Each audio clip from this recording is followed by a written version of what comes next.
Live right here on this Tuesday on the early line. I am Ben Stevens. Donnie RightSide is here and joining us live from Northern California, right along the coast. Keith Stewart is here on this Tuesday on the early line on SportsGrid to look at one of the marquee events early on in any season on the PGA Tour, the AT&T Pebble Beach Pro-Am at one of the best sites you will see in all of the world of golf. That, of course, is Pebble Beach. Keith, thank you so much for waking up bright and early out there on the West Coast to join us here on TEL. Well, I'll tell you what, much like having to get up at 6 a.m., this event has new life. You know, it was on life support for a couple years there, but a $20 million purse, a new format, and boy, the place is buzzing.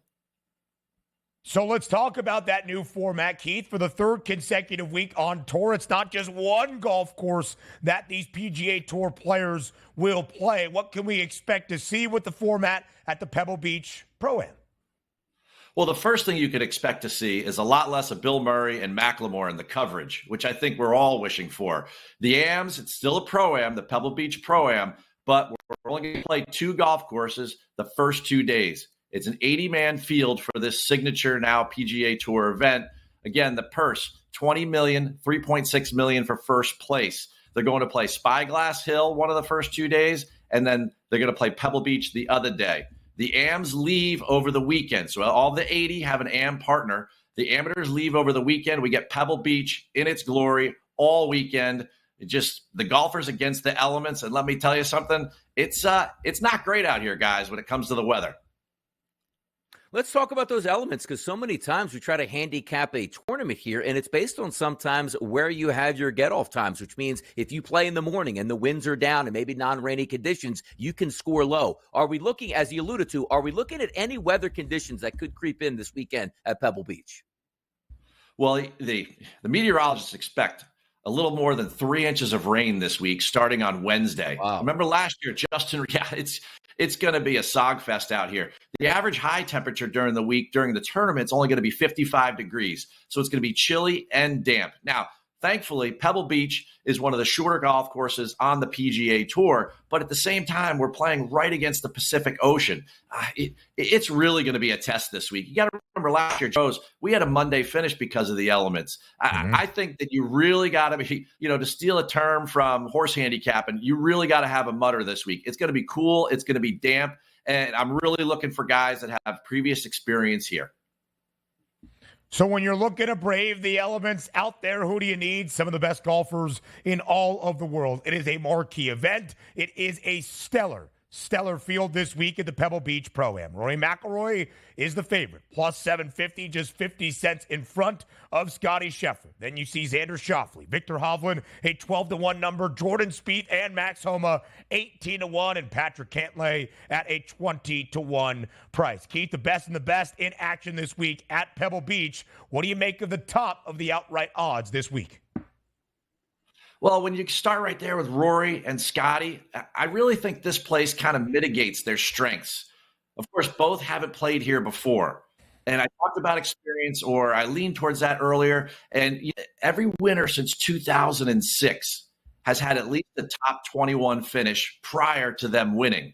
So you need a little experience here. Both Scottie and Rory haven't played in the AT&T Pebble Beach Pro-Am. They did play in the 2019 U.S. Open, but that's a different golf course at a different time of year. Rory's a bomber. This is not a bomber's paradise. We're mitigating the driver for him. I don't like Rory as a play. And then, of course, Scottie, these small Poana greens are very challenging. The winners here gain, on average, about 3 strokes against the field with the flat stick. That's not Scottie's forte. I go a little bit further down the board, and I like guys that have a lot of great experience here, like a Jordan Spieth. Jordan's played here 11 starts. He has a win in 2017. He has a bunch of top 10s recently. Since he got his game back, I think that Jordan's definitely got to be one of the favorites here. And Max Homa, he's definitely, on the early line, he is one of my early leans this week, guys. Max Homa went to Cal nearby. Max loves to win in California. He's great on POA. And, when it gets ugly this week, I think that he's one of those guys with his ball striking. He was awesome last week at Torrey. I think he's going to be great again this week as well. Keith, if we take a look at this tournament, and again, using the two golf courses here, so many times as handicappers, we'll go back 5 and 10 years to see what the scoring conditions were, who won those tournaments, who's comfortable there. Is it a different adjustment to your handicaps here now using the two courses? It's not going to be a tremendous difference. I think the elements are going to play more of a role here than anything else, Donnie, to be honest with you. Keep in mind, if you're going to get into all the fantasy leagues and you're going to bet people head-to-head, Spyglass plays about a shot and a half harder than Pebble Beach does. So when they go out to Spyglass Hill, in both courses, neither of them are protected. Both of them are along the Pacific coastline. So when the wind kicks up, when the rain kicks up this week, I mean, both are going to be a challenge, to say the least. But Spyglass is typically much harder. It was the 8th hardest course on the PGA Tour last year in 2023. So I would favor when the guys – so I like the guys starting at Pebble. I think that they can get off to a much quicker start, much like we talked about the Amex a couple of years ago, starting on the easier golf courses.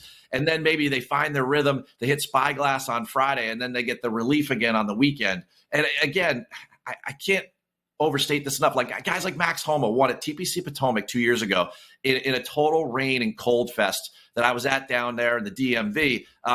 You got to have the willingness to really want to fight through these elements because, guys, I've been on the property. It's soft, it's damp already, and it's not warm. So, Keith, you mentioned some of those early leans here on the early line. Let's run through the rest of the card, or at least some of your early thoughts this week out at Pebble as you go deeper into those odds boards, whether it be deeper down the outright odds or into those finishing positions, top 10, top 20, top 40. Give us a few names you want to highlight that you think can have a good week overall at Pebble Beach. And one of the guys that always shows up in California is Beau Hossler. You know, he's sitting at 60-1 on the board, but if you want to get him for a top 20, top 6 last week at Torrey, he has a 3rd and 11th in his last 2 starts here at Pebble. I also Denny McCarthy. I know he's had a bit of a mediocre start to his season by his standards, but in these signature events or the U.S. Opens or where the condition gets tough, Denny prides himself on being an athlete. When you're on and around him in the interview room, he really likes to be a fighter. He is that type of guy. And with his putter, he's in any kind of field. So I like him in that top 20 range. You look at top 40 guys, how about Kashmir Keith Mitchell? He's playing with his buddy Josh Allen. They came in second last year to Aaron Rodgers, in the Pro-Am event. I think those guys, certainly Josh has a chip on his shoulder and would like to win. Adam Hadwin is another name. And then one guy, a local guy, Mav McNeely. He had a good week last week, top 40 there. We were talking about him at Torrey Pines. I think he backs it up again this week, top 40 for sure. If not, look at the boards, get the right number, maybe even a top 20. He knows Pebble Beach pretty much better than anybody in this field. PGA Tour in full swing, no doubt about it. Another entirety here gets underway this Friday with LIV Golf and some defections coming over to the LIV Golf Tour. Tyrell Hatton moves over and looking there to start in Mexico this weekend. Any thoughts there on some LIV Golf here, Keith? I tell you, LIV Golf just baffles me. Tyrell Hatton's still in the field here, and he's going to be at Mayakoba. You just never know what's going to happen there. You go to their website, they start this week. They spent, $500 million on Jon Rahm, and they don't even have him listed on their website, nor does he have a team. Is Hatton going? Everything points towards that. But as far as, if we were hoping for LIV Golf to get their act together this year, I just don't see it. You can get excited, though, guys. If you're in Vegas next week, LIV is playing their second event of the year at Las Vegas Country Club. So maybe you can go check it out. Maybe you can give them a couple suggestions on, I don't know, how to help out SportsGrid and help us handicap them. There you go. Trying to align with Super Bowl weekend in Las Vegas. Jon Rahm still looking for a team as one of the newest members of LIV Golf. Keith Stewart, thank you for joining us here on this Tuesday on the early line. Enjoy, hopefully, some better weather this weekend out at Pebble.